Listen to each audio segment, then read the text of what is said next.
Bom dia, irmãos. Graça e paz. Abram suas Bíblias no Evangelho de Lucas, capítulo 10. A gente vai reler a parábola do bom samaritano. Esse é o nosso texto base, a chave hermenêutica, para entendermos, o tema que nós estamos estudando sobre o ministério de misericórdia. Lucas 10, os versos ali do 25 ao 37. O tema da nossa aula de hoje é a motivação para a misericórdia. Então, o que nos motiva como cristãos a sermos misericordiosos? Qual é a mola propulsora ali que nos faz agir com misericórdia para com o nosso próximo? Então, a gente vai olhar para a Bíblia e tentar entender ali, à luz do que Jesus ensinou por meio da parábola e também com outras evidências bíblicas, o que nos leva a sermos cristãos misericordiosos. Então o texto diz assim, eu estou lendo na versão NVI. Certa ocasião, um perito da lei levantou-se para pôr Jesus à prova e lhe perguntou: Mestre, o que eu preciso fazer para herdar a vida eterna? O que está escrito na lei? Respondeu Jesus. Como você a lê? Ele respondeu: Ame o Senhor, o seu Deus, de todo o seu coração, de toda a sua alma, de todas as suas forças e de todo o seu entendimento, e ame o seu próximo como a si mesmo. Disse Jesus: Você respondeu corretamente. Faça isso e viverá. Mas ele, querendo justificar-se, perguntou a Jesus: E quem é o meu próximo? Em resposta, disse Jesus: Um homem descia de Jerusalém para Jericó quando caiu nas mãos de assaltantes. Esses lhe tiraram as roupas, espancaram-no e se foram, deixando-o quase morto. Aconteceu estar descendo pela mesma estrada um sacerdote. Quando viu o homem, passou pelo outro lado. E assim também um levita, quando chegou ao lugar e o viu, passou pelo outro lado. Mas um samaritano, estando de viagem, chegou onde se encontrava o homem e quando o viu, teve piedade, teve compaixão dele. No dia seguinte, deu 2 denários ao hospedeiro e lhe disse: Cuide dele. Quando eu voltar, lhe pagarei todas as despesas que você tiver. Qual desses três você acha que foi o próximo do homem que caiu na mão dos assaltantes? Aquele que teve misericórdia dele, respondeu o perito na lei. Jesus lhe disse: Vá e faça o mesmo. Nós já temos aprendido algumas lições a respeito dessa parábola. Nas últimas 2 aulas, nós falamos sobre os princípios bíblicos, desde a criação, que Deus evidencia na palavra dele a necessidade de nós sermos misericordiosos. Nas últimas 2 aulas nós falamos sobre o caráter da misericórdia, então ela abrange diversas esferas da vida humana. A gente usou aquela figura, dos círculos concêntricos para falar sobre isso. E hoje então o nosso objetivo é tratar justamente sobre o que nos leva a exercer a misericórdia como cristãos. Ao longo dessas últimas 3 aulas, a gente viu diversas evidências de que Jesus usa, e outros também personagens bíblicos ali, os apóstolos principalmente, usam a misericórdia como um teste da fé verdadeira. Isso está lá em Mateus 25, quando está falando ali do juízo final, Jesus vai separar os bons e os maus, e ele vai falar: vinde benditos de meu Pai, para quem? Para aqueles que ajudaram aos que tiveram fome, aos que estavam com sede, aos que estavam com frio. Ele fala: mas quando que a gente fez isso para você, Senhor? Quando vocês fizeram aos pequeninos, seria como se vocês estivessem fazendo para mim. O Tiago, ele fala que a fé sem obras, ela é morta. Então, há várias evidências na palavra de Deus de que a fé, a misericórdia, perdão, é um teste, funciona como um teste da fé verdadeira. Mas como que essa fé verdadeira nos leva a uma consciência sensível aos necessitados? O que exatamente na fé cristã nos impulsiona a ajudar pessoas que necessitam? Será que é simplesmente um senso de dever cristão? Será que talvez a gente ajuda as pessoas porque isso nos dá um sentimento de culpa? Será que como cristãos nós somos levados a exercer misericórdia por algum motivo relacionado, como nós vimos aqui, né? Eu sou cristão, eu tenho recursos, então eu devo fazer isso? Qual será que é essa mola, né, que nos empurra para o ministério de misericórdia? E a resposta que o autor nos traz aqui é o Evangelho da Graça. É o Evangelho da Graça que nos leva a exercer misericórdia. Quando nós vemos esse discurso aqui, nessa conversa de Jesus com o mestre da lei, nós conseguimos interpretar que esse mestre da lei possivelmente ele era um homem religioso. Ele era legalista. As pessoas que agem desse modo, elas compreendem que por meio dos seus esforços morais, que por meio da sua prática, né, das suas obras, elas podem conseguir o favor de Deus. O homem, talvez nessa parábola, ele interpretava que ele era justificador de si mesmo. Porque ele define muito bem ali o que ele deveria fazer para obter a vida eterna, que era amar a Deus sobre todas as coisas e o seu próximo como a si mesmo. E ele entendia que ele, como homem, cumpria aquilo perfeitamente. Mas Jesus quis mostrar para esse homem, esse perito na lei, que ele estava errado, que ele era insuficiente. E, portanto, Jesus lhe mostrou um retrato de qual é o amor exigido de fato pela lei de Deus. A parábola do bom samaritano ela é muito conhecida, às vezes esse aspecto passa despercebido por nós. O Senhor Jesus, quando estava conversando com esse perito na lei, ele estava tentando desconcertar o doutor da lei com uma imagem de um amor altruísta, que era tão sublime ao ponto quase do impossível. Pensa numa coisa, o samaritano ajudar o judeu, era uma coisa normal? As crianças aí, né? Conhece a zebra? Que cor que é a zebra? Preto e branco, não é? Isso mesmo. Você acha que de modo natural é possível uma zebra ficar verde e amarela? Não é impossível, né? Imagina o seguinte, um terrorista iraniano se depara com um homem dos Estados Unidos ferido. É normal esse cara ajudar ele? Nos dias atuais? É quase, você pensa, como isso é possível? É quase impossível. Quando você pega lá, né, um ucraniano está ferido e tem um russo passando do lado dele. É normal que esse ucraniano, né, o russo fosse ajudasse o ucraniano? Jesus está mostrando para aquele homem, falando, está vendo? Esse é o amor que a lei de Deus exige. Que aos nossos olhos humanos parece algo quase impossível. Um samaritano, aos olhos humanos, ajudar um judeu era praticamente impossível. Mas Jesus nos fala, esse é o amor que a lei de Deus exige. Jesus queria mostrar para aquele homem que se considerava espiritualmente rico, porque o homem sabia da lei, lembra? Ele fala tudo certinho.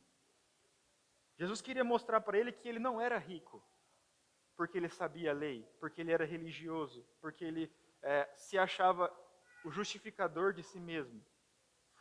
Jesus quis mostrar para esse homem, por meio dessa parábola, que ele era espiritualmente falido. O que é quando uma empresa declara falência? O que isso significa? Por quê? Ela não consegue pagar suas dívidas. Ela está endividada a tal ponto, ela tá tão ruim nos seus negócios que ela não consegue mais arcar com seus compromissos. É algo que é muito ruim, é desesperador. E Jesus estava mostrando para aquele homem, o perito na lei, aquele religioso, né, aquele doutor, que ele era espiritualmente falido pela sua interpretação da lei de Deus. Mas Jesus, ele faz um contraste também nesse aspecto, mostrando que, de fato, as pessoas que compreendem que elas estão espiritualmente falidas, elas são bem-aventuradas. O que Jesus fala lá sobre as bem-aventuranças em Mateus 5,3? Bem-aventurados os que são ricos em espírito? O que ele fala lá? Bem-aventurados os que são pobres em espíritos, pois deles, de ninguém mais, é o quê? O reino dos céus. Martin Lloyd Jones ele faz uma interpretação a respeito do que é essa bem-aventurança de sermos pobres em espírito. Ele diz o seguinte: ser pobre em espírito significa ausência total de orgulho, ausência completa de autoconfiança, de autodependência. Ser pobre em espírito é estarmos conscientes de que não somos nada aos olhos de Deus.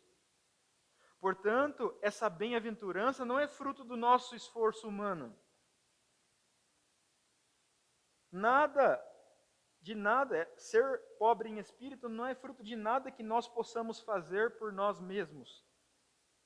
Ser pobre em espírito é apenas o reconhecimento da nossa absoluta inutilidade quando nos colocamos diante de Deus.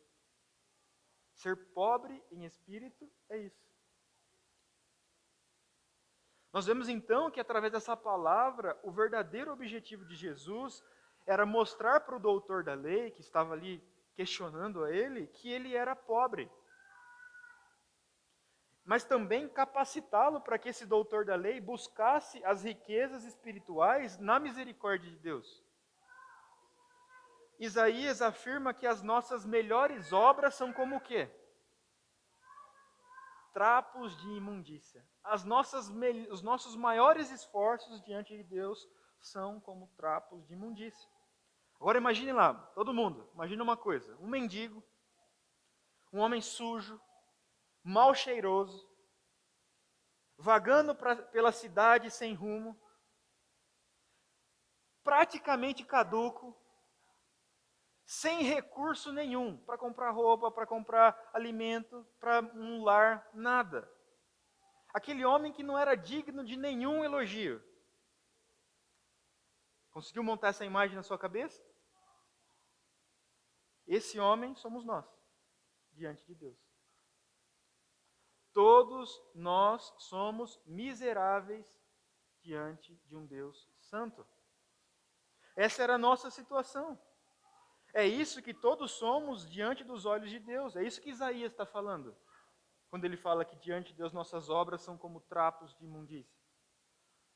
E é possível que Jesus quisesse mostrar a esse doutor da lei essa situação de total desamparo, ao retratá-lo como um homem quase morto à beira da estrada. O autor acredita aqui que a figura que Jesus está usando nessa parábola é que aquele homem que foi saqueado, que foi roubado, levaram seus pertences e foi agredido a ponto de ficar quase morto, ele era a figura do doutor da lei. Aquele homem estava rendido, ele foi vítima de um problema social. Ele estava quase morto. Jesus compara esse homem quase morto na beira da estrada com o doutor da lei.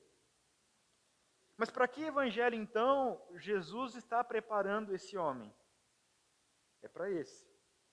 Apesar de nós estarmos ali, deitados no nosso próprio sangue, falidos espiritualmente, perdidos espiritualmente, Deus nos preparou uma riqueza espiritual.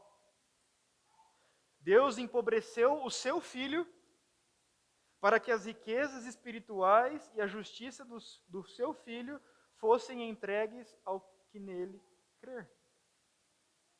Paulo fala dessa transação que Deus faz conosco lá em 2 Coríntios 5, 21, falando o seguinte: daquele que não tinha pecado, Deus fez um sacrifício pelo pecado em nosso favor, para que nele fôssemos feitos justiça de Deus. Mais tarde, o apóstolo Paulo também explica sobre essa transação de um aspecto financeiro, falando o seguinte: pois conheceis a graça de nosso Senhor Jesus Cristo, que sendo rico, tornou-se pobre por vossa causa, para que fosseis enriquecidos por sua pobreza. Está lá em 2 Coríntios 8, 9. Irmãos, nós todos estávamos sentados num monte de excrementos e Deus, pela sua graça, nos vestiu de trajes reais e sentou-nos à mesa de seu banquete. O que significa então o evangelho da graça? significa que, embora nós sejamos pobres, e a Bíblia até assevera isso, falando que nós estávamos mortos,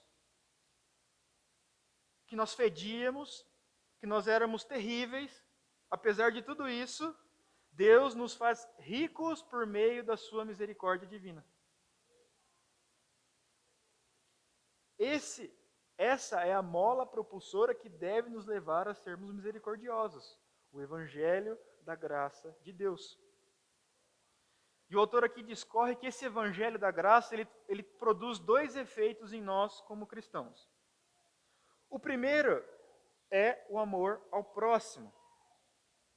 Aqui, irmãos, todos nós que recebemos graça de Deus, quando não passávamos de um inimigo desprezível do Senhor, nós vamos amar, nós devemos amar até as pessoas mais ingratas e as pessoas de mais difícil trato. Todos nós que recebemos graça da parte de Deus, quando éramos totalmente desprezíveis, nós devemos amar as pessoas mais ingratas e de difícil trato. Quando nós nos deparamos com prostitutas, com bêbados, com prisioneiros, com pessoas viciadas em drogas, com mães solteiras, com pessoas que estão sem teto, com refugiados. O cristão sabe que quando olha para essas pessoas, ele está olhando no espelho. Talvez você e eu, nós nunca passamos por situações na vida comum desse modo.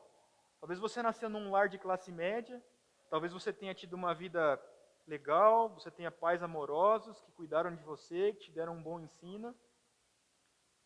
Mas não importa. Do ponto de vista espiritual, eu era exatamente igual a todas essas pessoas. Miserável. Pobre. Embora fisicamente e socialmente talvez nós não cheguemos a esse estado, espiritualmente nós éramos marginalizados assim como essas pessoas. A preocupação de muitas pessoas na nossa sociedade hoje também envolve ajudar aos pobres que realmente merecem ajuda. E é verdade que a nossa ajuda deve levar a pessoa a se tornar independente. A gente vai estudar sobre isso mais adiante. Também é verdade que nós não somos obrigados a cuidar dos pobres fora da igreja, da mesma maneira que nós devemos ajudar a um irmão cristão necessitado. Isso é verdade.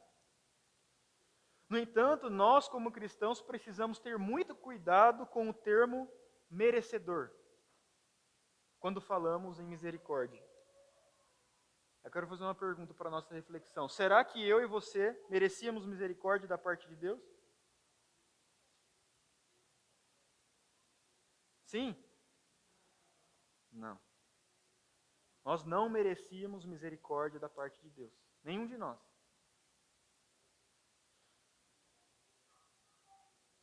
Se alguém fosse grande, se alguém aqui, se um de nós fosse grande e merecedor de misericórdia, então seria de fato misericórdia? Se nós fôssemos bons por nós mesmos, haveria necessidade de misericórdia? Não.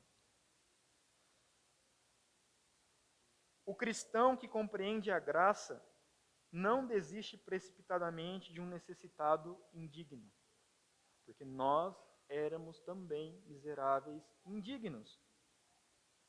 A misericórdia de Cristo, irmãos, não foi baseada em merecimentos.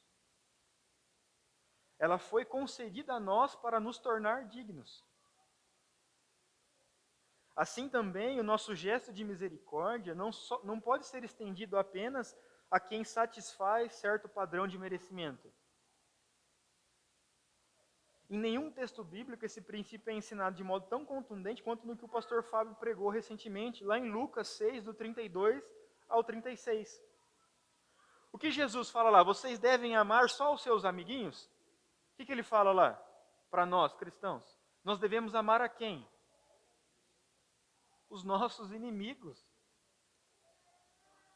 E ele não para só aí. O que ele fala? Nós devemos amar os nossos inimigos não da boca para fora.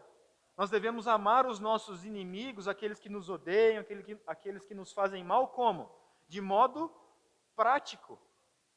Ele dá alguns exemplos. Ele fala assim: você deve emprestar dinheiro sem cobrar juros altos. Ele fala também ali que nós devemos ser bondosos para com os ingratos e maus. E ele fala: sejam misericordiosos como o Pai de vocês é misericordioso. Deus estende misericórdia ao ingrato e ao perverso, exatamente o que nós éramos. Portanto, nós seremos iguais ao nosso Pai Celeste apenas se também exercermos misericórdia às pessoas desse tipo. Pessoas que muitas vezes aos olhos humanos são miseráveis, são más. Em Mateus 18, do 21 ao 25, Jesus também conta uma parábola sobre esse princípio. Ele fala de um rei que perdoou a dívida do seu servo. Sabe quanto o servo devia? 10.000 talentos. Sabe o que é uma dívida de 10.000 talentos? É uma dívida que representa mais de 15 anos de trabalho braçal. Você imaginou se trabalhar 15 anos da sua vida só para pagar uma dívida? Seu dinheiro não seria usado mais para nada, exclusivamente para pagar uma dívida. Jesus está mostrando aqui que era uma dívida impossível de ser paga. O servo vai então ao rei, e o que o rei faz? Ele tem clemência e perdoa, ele tem misericórdia, ele perdoa. A sua dívida está perdoada. Segue a sua vida. Muito bem, aquele homem foi agraciado pelo aquele rei bondoso. E aí, o que se esperava daquele homem? Né? Que ele fosse um homem grato, misericordioso. E aí tinha alguém que tinha uma dívida com ele. Uma dívida enorme, não era uma dívida desse tamanho. E a pessoa falou: você não me perdoa dessa dívida? O que ele fez? Eu? Não, rapaz, tá doido? É meu dinheiro. Eu não quero nem conversar. Quando o rei fica sabendo disso, o que o rei fica? Ele fica doido. Ele fala: meu amigo, eu perdoei uma dívida sua que era eterna. Como que você não perdoa o seu próximo de algo que era muito menor? Como que você não é misericordioso com ele? O propósito de Jesus, quando ele estava contando essa parábola, era mostrar sobre o perdão incondicional. O perdão que não depende do outro, o perdão que é esse amor que a lei exige. O ministério de misericórdia nos leva a essa mesma lógica. Não é por merecimento, é por graça. Nós devemos ser misericordiosos com o nosso próximo, assim como Deus foi misericordioso conosco por graça. Não porque nós merecíamos, mas por infinita graça, amor imerecido. Agora então, por esses aspectos, nós entendemos porque Jesus, Isaías, Tiago, João e Paulo usam o ministério de misericórdia para diferenciar o cristão verdadeiro do falso. Uma pessoa, irmãos, que é meramente religiosa, uma pessoa que vem à igreja apenas, que às vezes até sabe toda a Bíblia, mas não age desse modo, não age com misericórdia, que pensa que o seu padrão moral, né, que consegue obedecer às leis de Deus pelo seu próprio esforço, geralmente ela sente o quê pelas pessoas que são marginalizadas? Ela sente desprezo. Quando ela olha para uma pessoa carente, para um necessitado, para alguém que está passando por algum problema, né, que o torna um excluído da sociedade, o cristão que é apenas religioso sente desprezo. Ele quer se afastar. Ele não quer ficar perto. Esse cristão tem uma ideia de mais ou menos assim, eu trabalhei duro para chegar onde cheguei, que os outros façam o mesmo. Essa é a ideia do cristão religioso. Um cristão moralista. Por um outro lado, né, um cristão verdadeiro, ele pensa assim: eu cheguei aonde eu cheguei simplesmente pela misericórdia merecida de Deus. E eu sou igualzinho a essa pessoa. É isso que o coração de um cristão verdadeiro expressa. A sua compreensão de que se ele está onde está, se ele tem as bênçãos que tem, foi misericórdia de Deus, foi graça de Deus. Ele não era nem um pouco diferente de qualquer outra pessoa na sociedade. Uma consciência social aguçada e uma vida entregue às obras de misericórdia aos necessitados são marcas, portanto, inevitáveis de uma pessoa que de fato entendeu a doutrina da graça de Deus. Irmãos, não dá para falar que compreendeu a doutrina da graça de Deus e não ser misericordioso. Essas coisas estão diretamente ligadas. Um cristão que compreende a doutrina da graça de Deus, ele é misericordioso. Se você se diz cristão, mas você não é misericordioso, tem alguma coisa errada aí. Você talvez não compreendeu ainda a doutrina da graça de Deus. Mas o autor continua e ele fala que o segundo efeito, então, primeiro, esse amor ao próximo, que o evangelho da graça nos leva, e o segundo aspecto que nós vemos ali, sobre o evangelho da graça, como ele molda o nosso coração e nos motiva para a misericórdia, é a questão da generosidade. A generosidade espontânea. Por exemplo, o sacerdote e o levita. O que eles deveriam fazer com aquele homem que estava caído à beira da estrada? Pela função eclesiástica que eles tinham. Ajudar. Qual que era o papel do sacerdote na igreja? Qual que era o papel do levita na igreja? Eles que cuidavam das pessoas doentes, eles que dividiam as ofertas para as viúvas, para os necessitados. E o que esses homens, mesmo sabendo da lei, o que eles fizeram? Passaram pelo lado. Eles eram pessoas da igreja, eles iam para a igreja, eles iam aos cultos, mas eles viviam como religiosos. Contudo, o que aconteceu com o samaritano? Não havia lei nenhuma que obrigava um samaritano a ajudar um judeu. Não existia isso. Pelo contrário, talvez eles quisessem até matar um judeu. Pela raça que o samaritano era, pela história do seu povo, ele não tinha obrigação nenhuma de prestar socorro para aquele homem. Não havia nenhuma lei social, não havia nenhum mandamento religioso que o ordenasse a prestar ajuda. Mesmo assim, ele parou para ajudar. E por que ele fez isso? O que fala lá no versículo 33 que a gente leu? Ele teve misericórdia. Ele se encheu de compaixão por aquele homem que estava caído à beira da estrada. E ele fez isso, ou seja, de modo generoso. A mensagem que Jesus nos passa por meio desse exemplo, ela é claríssima. Edmund Clooney explicou, Deus exige de nós o amor que não se pode exigir. O que ele quer dizer com isso? Exercer misericórdia é um mandamento. Contudo, a misericórdia não pode ser a resposta a um mandamento.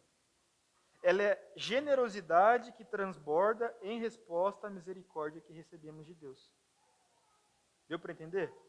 Quando a gente é misericordioso apenas para cumprir uma lei, isso não é misericórdia verdadeira. Mas quando ela é expressa por meio de generosidade, por meio de gratidão pelo que nós mesmos recebemos, aí sim. Isso é misericórdia, como a lei exige. Em geral, livros e pregadores ensinam que os cristãos, por possuírem tanto, devem ajudar os necessitados. E claro que isso é verdade. Se os seres humanos querem viver juntos na Terra, o bom senso diz que nós devemos compartilhar os recursos existentes. Contudo, essa abordagem é muito limitada em seu poder e motivação. Ela acaba sendo fonte de culpa. Porque os cristãos começam a pensar, a ser confrontados assim, nossa, como você é egoísta, tanta gente morrendo de fome no mundo e você aí com seus 2 carros na garagem comendo filé mignon? Isso gera um conflito emocional no coração dos cristãos que ficam ouvindo esse argumento. E nós nos sentimos culpados, e aí o cristão muitas vezes entra no modo defesa. E por que eu devo me sentir culpado por ter uma boa situação financeira? Se eu, por acaso, usar o transporte público, isso vai ajudar alguém a melhorar de vida? Eu não tenho direito de aproveitar os frutos do meu trabalho? Em pouco tempo, cansados de tanta ansiedade, nós não queremos mais saber de livros e de pregadores que só fazem nos sentirmos culpados com relação às pessoas carentes. Esse não é o argumento que Jesus usa. Ele não quer trazer sobre nós esse sentimento de culpa. Não. A Bíblia não faz uso desse aspecto para nos motivar a sermos misericordiosos.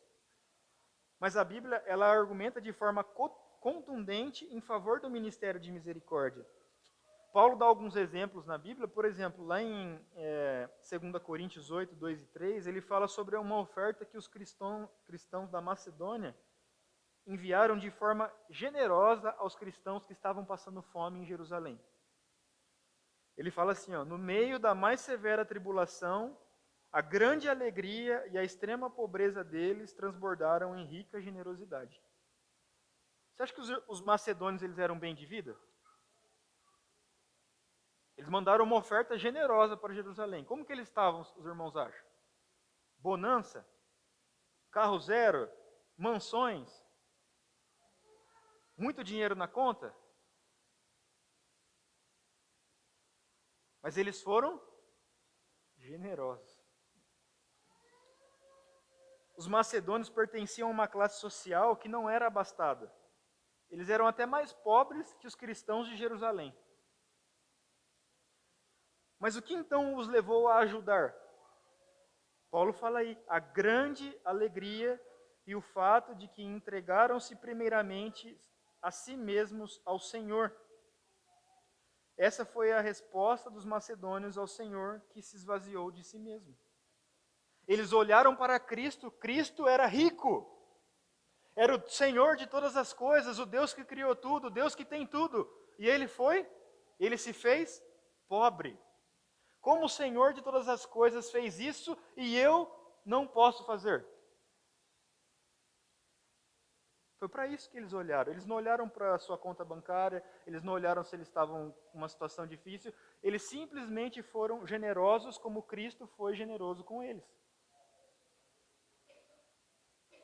A oferta deles foi uma resposta proporcional não à renda deles, mas à dádiva de Cristo. É pesado esse aspecto.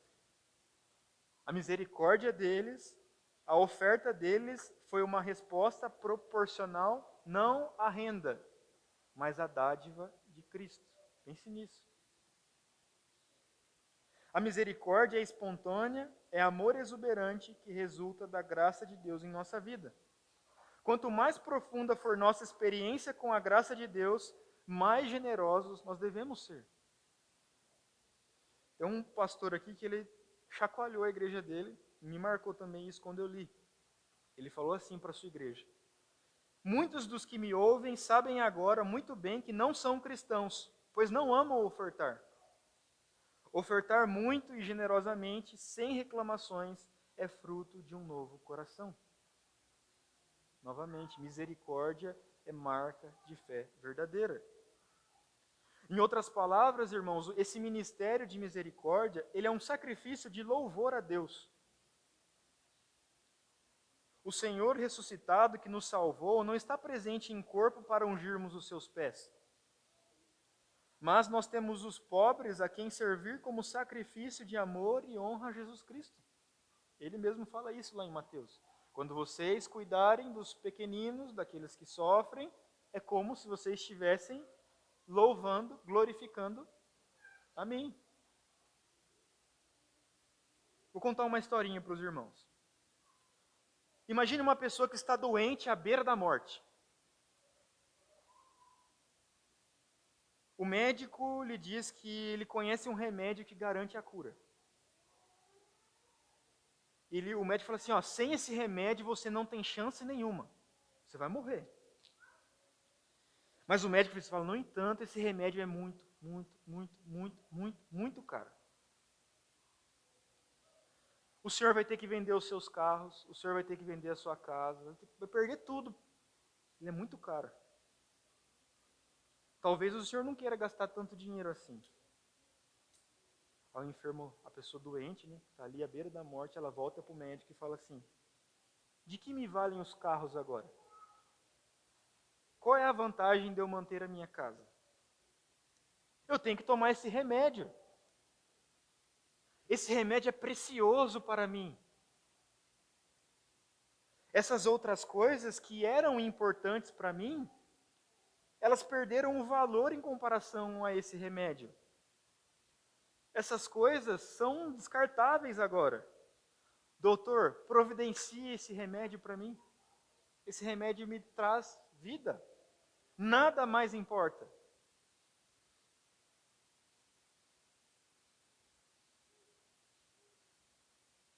Quão preciosa é a graça de Deus para nós?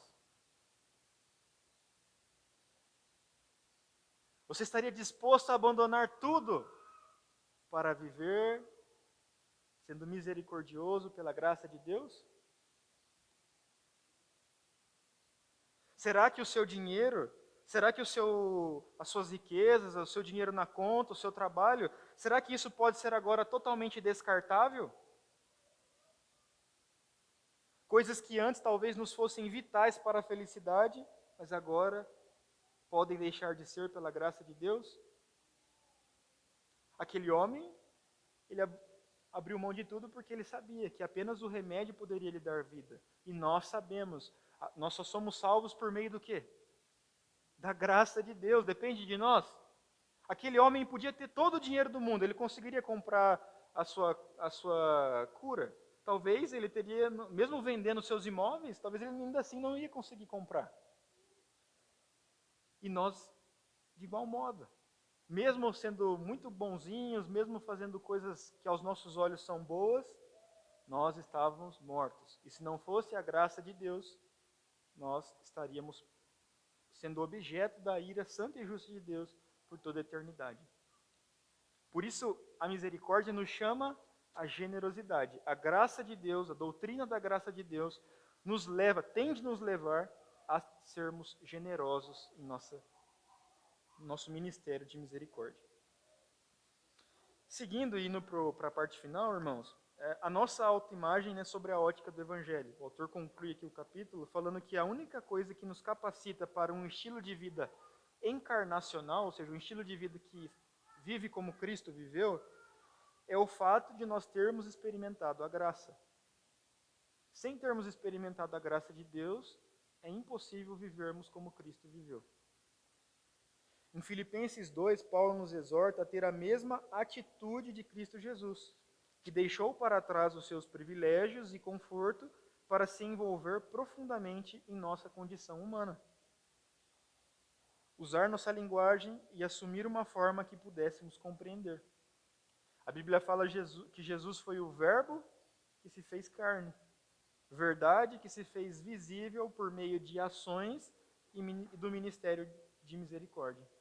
Portanto, nós, como cristãos, tendo recebido a graça de Deus, devemos imitar a Jesus Cristo.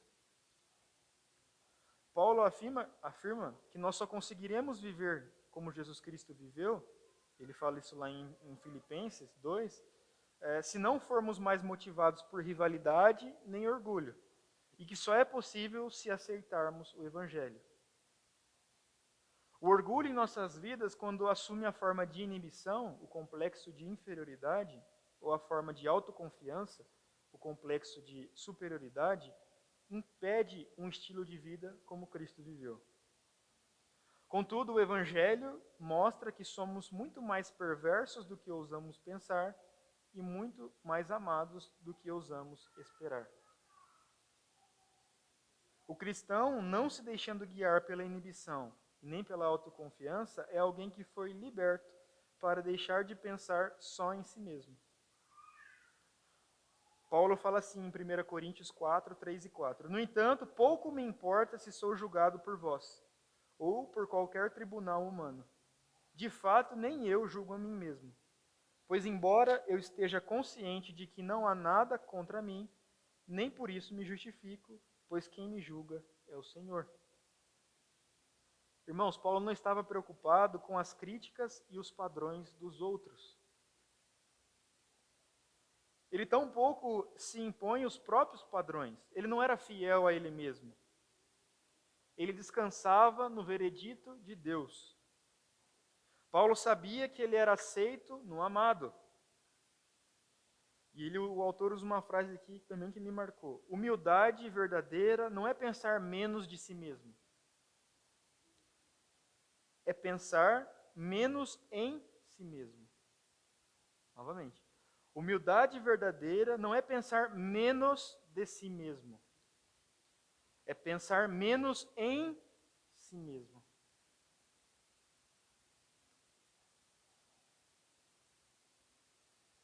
Nós temos de voltar os olhos para os interesses, para as necessidades até dos nossos inimigos. Jesus fez isso. As igrejas não podem dizer assim, a PIB Montemor não pode dizer assim às pessoas. Vocês podem vir aqui, aprender a nossa linguagem e nos ajudar a suprir as nossas necessidades. Ao contrário, nós como igreja aqui em Montemor devemos ir às pessoas, ouvir o que elas têm a nos dizer, nos envolver profundamente com as suas necessidades, fazendo justiça e estendendo misericórdia enquanto comunicamos as verdades bíblicas. Esse é o nosso chamado como igreja.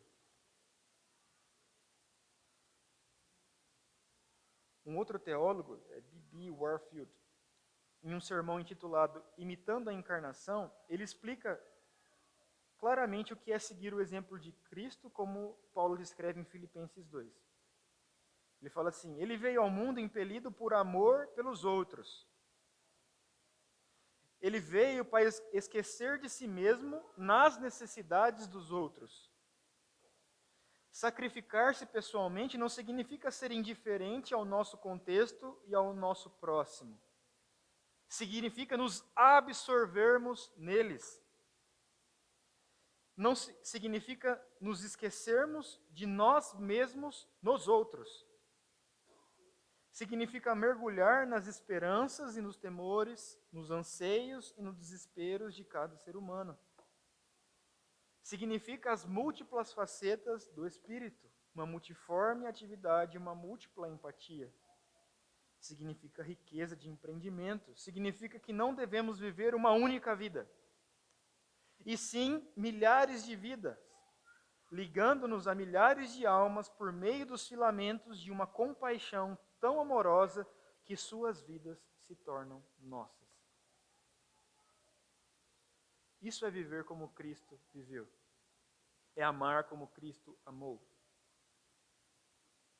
E ele finaliza, e eu também finalizo aqui, com o acionamento de um alarme. O que essa mensagem mexe conosco, igreja em Montemor? Talvez alguns de nós estejam até perguntando, olha, eu não concordo com essa sua ideia de que o cristão verdadeiro é generoso com os carentes e marginalizados. Pois eu conheço muitos cristãos que não se preocupam muito com os pobres. Talvez alguns de nós esteja pensando assim.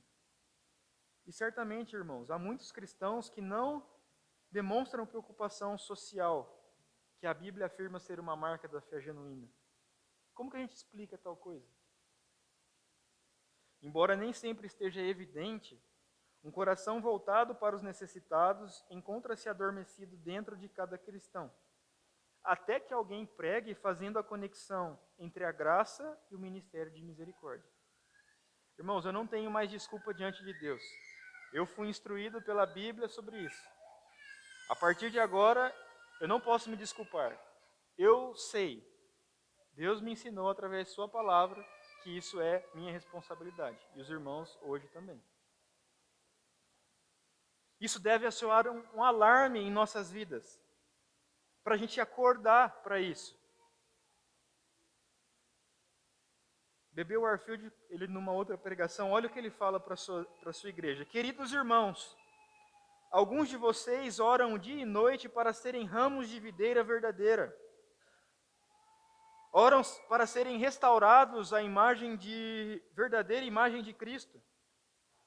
Para tanto, vocês têm de ser iguais a Ele nas ofertas. Porque Cristo, embora fosse rico, Ele tornou-se pobre por amor de nós.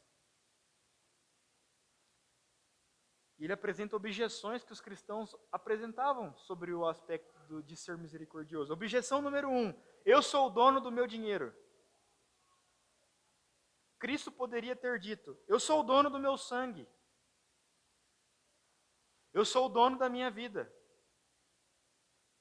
Assim, o que teria acontecido conosco? Objeção número 2: o pobre não merece ser ajudado. Cristo poderia ter dito: esse povo, eu e vocês, somos rebeldes e perversos. Por que eu devo entregar minha vida por eles? Eu vou entregar minha vida pelos anjos que são leais. Mas não. Cristo deixou 99 e foi atrás da ovelha perdida. Foi atrás de nós. Ele derramou o seu sangue por todos nós que éramos indignos. Objeção número 3: o pobre pode fazer mau uso da minha ajuda. Resposta: Cristo poderia ter dito a mesma coisa. Poderia sim, e de forma bem mais verdadeira. Cristo sabia que milhares de pessoas pisoteariam o seu sangue, que a maioria iria desprezá-lo, que muitos usariam sua morte como uma desculpa para pecarem ainda mais. Mesmo assim, o que ele fez? Derramou o seu sangue por nós. Ah, meus queridos irmãos, que vocês sejam iguais a Cristo, doando mais, doando com frequência, doando livremente ao desprezível e ao pobre, ao ingrato e ao indigno. Cristo é glorioso e feliz e vocês também serão. Eu não quero o seu dinheiro, eu quero a sua felicidade. Lembrem-se do ensino de Jesus: dar é mais bem-aventurado do que receber. Você está sentindo o Espírito de Deus acionar um alarme com essa mensagem, irmãos? O que Jesus quis nos ensinar com essa parábola do bom samaritano? Talvez ele estava tentando nos levando, à humildade com a misericórdia de Deus, que a misericórdia de Deus exige para que possamos receber a misericórdia que Deus oferece. Isso é o Evangelho. Todos somos indefesos e falidos. Todos estamos morrendo à beira da estrada. Jesus Cristo, que é o nosso inimigo natural, que não nos deve nada, mesmo assim, ele parou, ofereceu as suas riquezas espirituais e nos salvou. É difícil provar que talvez Jesus estivesse retratando na parábola como o bom samaritano, mas essa história demonstra o padrão de misericórdia de Deus. E é impossível não enxergar Jesus nesse padrão. Quem enxergar a si mesmo como um homem caído à beira da estrada, como alguém que está pobre em termos espirituais, será sempre generoso para com os marginalizados e para com os necessitados e carentes. Amém, irmãos? Muito bom. Dúvidas, comentários sobre o que nos motiva a sermos misericordiosos?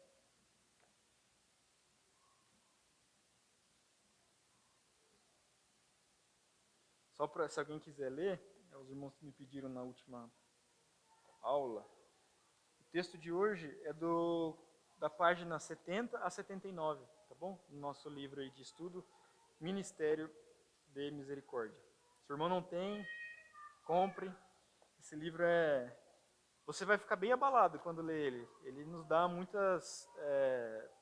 nos confronta, né? Me confrontou muito, né? Eu tenho aprendido, Deus tem me exortado, me disciplinado por meio do aprendizado desse aspecto. Vamos orar então. Senhor nosso Deus, obrigado pela oportunidade de juntos aprendermos sobre mais um aspecto do ministério de misericórdia. Obrigado a Deus porque notamos aqui por diversas evidências na sua palavra que todos nós, Pai, éramos espiritualmente falidos. A Bíblia retrata nós espiritualmente mortos. Não havia em nós esperança alguma. Aos olhos humanos, nós estávamos, a Deus, totalmente perdidos e condenados à condenação eterna, à miséria, Pai, por toda a nossa vida na eternidade. Mas o Senhor, por infinita graça, tornou o seu Filho pobre, Pai. Aquele que tinha todas as coisas se fez homem, veio até este mundo, se compadeceu por nós, foi misericordioso, foi obediente, morreu na cruz, e por meio da sua obra, Pai, de salvação, de entregar a sua vida por nós, hoje nós temos uma grata esperança, Pai, de habitarmos por toda a eternidade com o Senhor. E isso, Pai, deve nos levar a sermos também misericordiosos. Nós não merecíamos nada, e o Senhor nos deu tudo. Portanto, Pai, quebra o nosso coração, quebra a nossa dureza, Pai, de muitas vezes sermos egoístas, sermos orgulhosos, sermos, ó Pai, preocupados apenas com as nossas necessidades e não com as dos nossos irmãos. Nos ajude, Pai, a termos um coração como o de Cristo, a vivermos como Ele viveu, a amarmos como Ele amou, para glorificar ao Senhor, Pai, e desse modo executarmos esse ministério de misericórdia em nossa igreja local, com a nossa sociedade, com o mundo, Pai, em que nós estamos ligados. No nome de Cristo que nós oramos. Amém. Irmãos, bom domingo, Deus abençoe.